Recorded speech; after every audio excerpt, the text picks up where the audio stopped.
kabilia.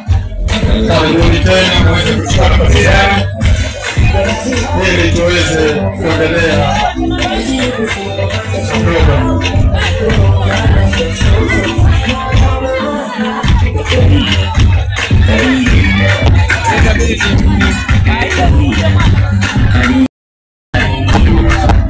Tambua ya kwamba Kasa alitangazwa kama kiumbe aliye hatarini. Hivyo basi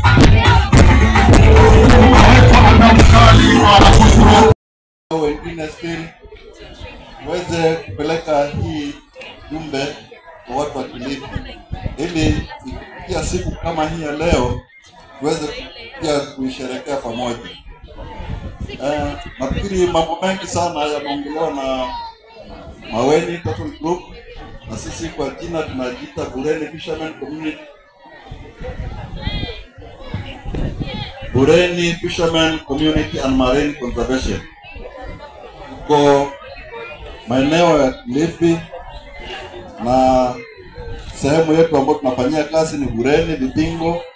Tuko under Kuruitu BMU. So tukitaka mambo mengi zaidi kwa Kuruitu BMU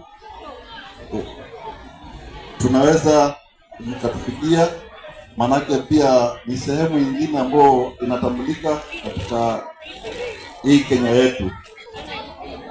Kwa